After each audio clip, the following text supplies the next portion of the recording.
में हर किसी को अब कोरोना वायरस की रोकथाम के लिए वैक्सीन का इंतजार है।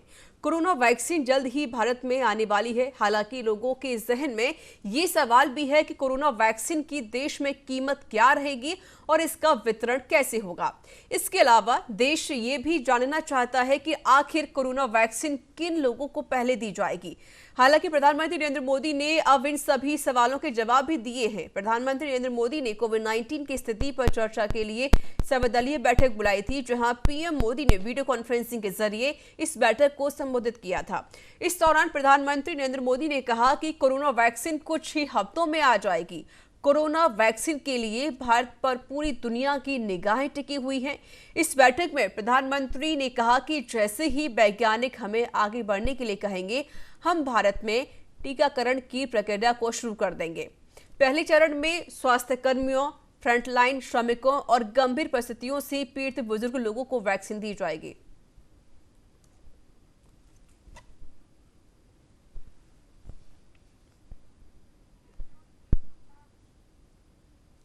और हमारे साथ जुड़ चुके हैं इस पर अधिक बातचीत करने के लिए दिल्ली से ब्यूरो चीफ प्रशांत शर्मा।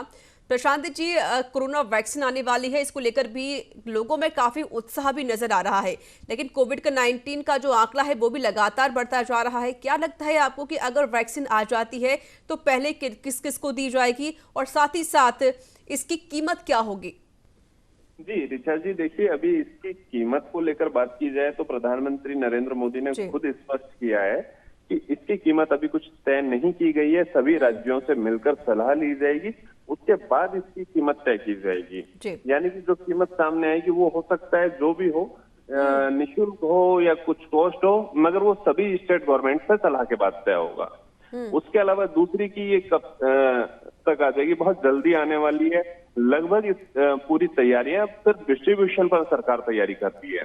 वैक्सीन तैयार हो चुकी है, डिस्ट्रीब्यूशन की तैयारियां चल रही हैं और सबसे पहले हेल्थ वर्कर्स को लगाई जाएगी, उसके बाद फ्रंटलाइन वर्कर्स को, और जो बुजुर्ग लोग हैं, यानी कि जो बुजुर्ग पहले से किसी और बीमारी से ग्रसित हैं, जिनकी संभावना ज्यादा है कि उनकी इम्यूनिटी कमजोर है, कोरोना से प्रभावित जल्दी हो सकते हैं, उन्हें ये दवाई लगाई जाएगी। और ऋचा जी, मैं एक जानकारी आपको देना चाहूंगा कि दिल्ली सरकार ने इसके लिए बाकायदा तैयारियां कर ली हैं। सभी हॉस्पिटल, नर्सिंग होम कर्मचारियों का डाटा साझा करना शुरू कर दिया है और जितनी स्वास्थ्य सेवाएं हैं, चाहे वो प्राइवेट हो, चाहे गवर्नमेंट हो, चाहे वो किसी भी पैथी हो, चाहे एलोपैथी, आयुर्वेद, होम्योपैथी, उनसे अपील की है कि वो अपना data Delhi state health mission DSHM की वेबसाइट पर जाएं, वहां अपलोड कर दें और उसको लॉगिन करके डाटा अपलोड करें, जिससे कि सरकार एक लिस्ट बना सके कि सबसे पहले वैक्सीन किसको देनी है। ऐसी तैयारी राजस्थान सरकार भी कर रही है, वहां पे भी हेल्थ डिपार्टमेंट पूरा डाटा इकट्ठा कर रहा है, जिससे कि कोरोना वैक्सीन लगाने की प्रक्रिया शुरू की जा सके। जी रिचा, यानी कि पूरी लिस्ट बनाई जा रही है कि कौन कौन कोरोना वॉरियर्स है, साथ ही साथ जो लोग ज्यादा बीमार हैं पहले से, उनको ये वैक्सीन दी जाएगी।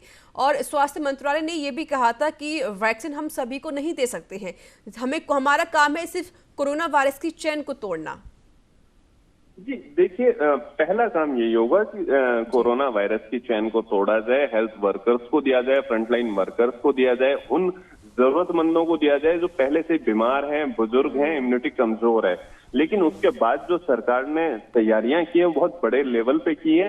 ऋचा जी, मैं आपको बताऊं कि लगभग 160 करोड़ डोज भारत सरकार ने विदेशों से बुक कर रखी है। जो और कंपनियां हैं विदेशों में, वो तैयारियां कर रही हैं। उसके अलावा भारत में, चाहे वो पुणे का सीरम इंस्टीट्यूट हो, चाहे हैदराबाद हो, चाहे अहमदाबाद का हो, तीनों में खुद प्रधानमंत्री नरेंद्र मोदी गए थे, देख के आए थे। तो सरकार ने जितनी बड़ी डोज की तैयारी की है, तो वर्ल्ड लेवल पर अगर देखा जाए तो इंडिया नंबर 1 पे जा रहा है, जिसने सबसे ज्यादा वैक्सीन बुक कर रखी है। तो ऐसा नहीं है कि देश के हर व्यक्ति को वैक्सीन नहीं मिल पाएगी, लेकिन समय लगेगा, चरणबद्ध तरीकों से दी जाएगी, जैसा कि हरियाणा के सीएम ने मांग की थी कि 4 चरणों में दिया जाए। और जो स्वास्थ्य मंत्रालय के सूत्र हमें बता रहे हैं, उसके अनुसार लगभग तैयारियां हो गई हैं, जैसे डाटा इकट्ठा किया जा रहा है। इसके अलावा एक तैयारी ये भी की जा रही है कि जैसे पोलिंग बूथ पर लोग मतदान करने जाते हैं, इस प्रकार से वैक्सीन लगाई जाए।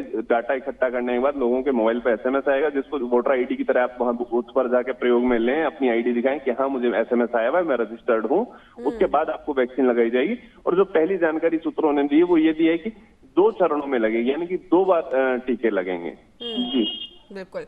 लेकिन प्रशांति जी, बात ये भी तो है कि जिस तरीके से विपक्ष लगातार निशाना भी साध रहा है, क्योंकि प्रधानमंत्री मोदी ने कहा था बिहार में जब चुनाव हुए थे, उन्होंने कहा था कि यहाँ पर बिहार में अगर हमारी सरकार बनती है तो वैक्सीन फ्री में दी जाएगी। इसको लेकर विपक्ष ने हमलावर भी हुए हैं। उन्होंने कहा है कि वादा तो कर दिया पीएम मोदी ने, क्या अब वो वैक्सीन फ्री में दे पाएंगे?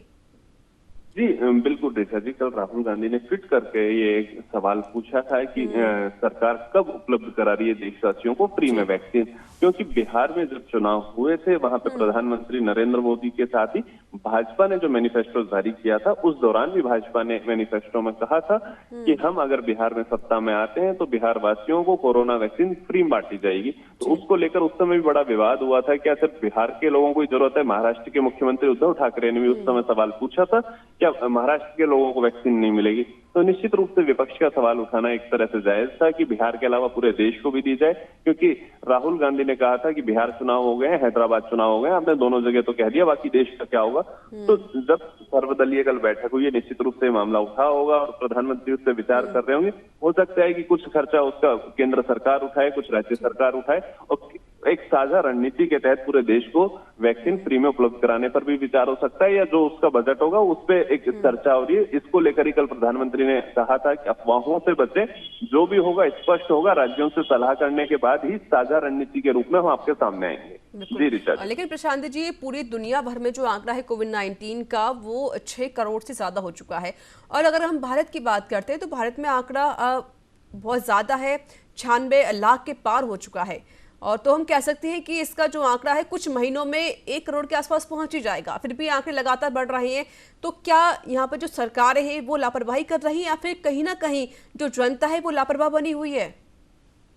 देखिए, मैं ये कहना चाहूंगा कि लापरवाही होती है तो वो दोनों स्तर पर होती है। जब जनता करे चाहे सरकार करे। सरकार नियमों को बनाने में ढील दे रही है, आप देरी से बना रहे हैं जिन नियमों को पहले बना देना चाहिए था, और जनता फिर पालना नहीं करती है। आप दिल्ली में भी देखिए तो लोग मास्क इसलिए नहीं लगाते हैं कि कोरोना से बचना है। 80% से ज्यादा लोग मास्क इसलिए लगा रहे हैं कहीं 2000 रुपए का चालान ना हो जाए। तो निश्चित रूप से जब जनता खुद जिम्मेदार होगी तो ही जाकर इस पे कंट्रोल होगा।